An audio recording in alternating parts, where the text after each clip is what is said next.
Everyone, my name is Peter, and I would like to give an introduction on how do we use proof by contradiction to show that the square root of 2 is a irrational number. Before getting into the actual proof, let's have a brief review on the template of proof by contradiction. So in general, we want to prove a statement P, so we say seeking contradiction, we assume the negation of P. After our assumption, we do some derivations and eventually we make a contradiction.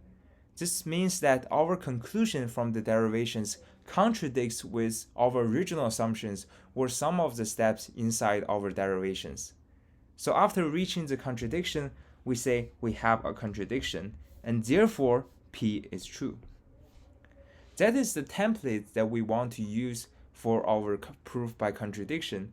This is very important because in the homeworks and exams, I want you to write the proofs in an organized and structured way. Okay, so after knowing the template, let's get into our proof. So our goal is to show that the square root of 2 is an irrational number. So we say seeking contradiction, we assume square root of 2 is rational. In the red line, you can see a theorem which we are taking for granted that is saying that if x is a rational number, there exist a and b integers such that x is a over b.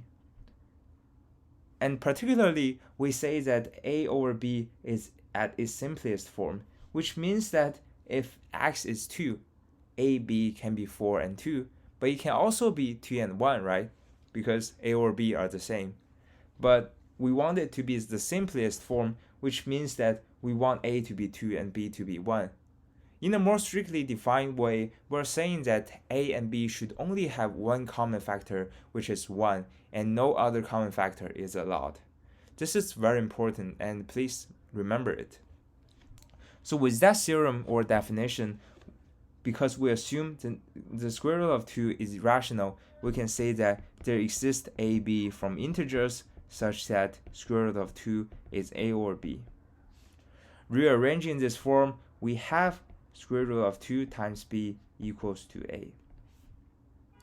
And 2b squared equals to a squared. Always remember that a and b are in its simplest form, so part of our assumption is saying that a and b should only have one common factor of 1. So now, when we speculate this equation, we can see that a squared can be written as 2 times n, where n is an integer. So by the definition of even numbers, we know that a squared is even.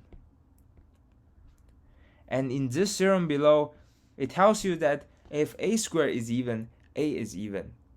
This might not be very intuitive for you for now, but I've written a proof for that down below. If you want to look at that, please have a pause. For the sake of time, I don't have the time to explain this, but this theorem is always true. So with a squared equal to is an even number, we have a is an even number according to this theorem.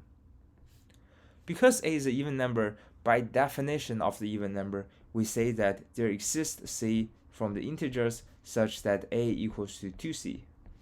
And we want to plug back into the alternative form of our definition of rational number, which is at here. So we say 2b squared equals to a squared equals to 4c squared.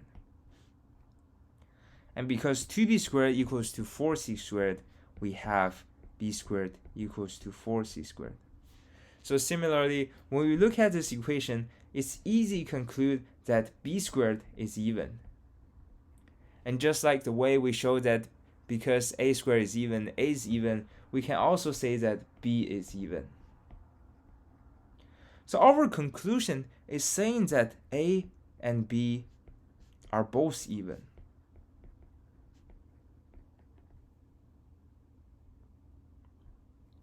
As this shows here. Do you see the contradiction?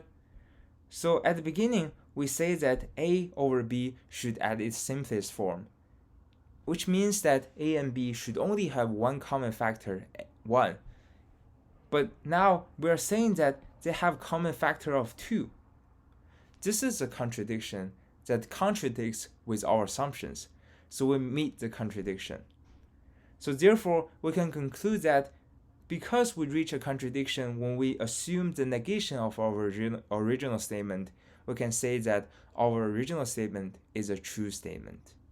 That concludes our proof. If you have any questions, feel free to reach out to me. Thank you.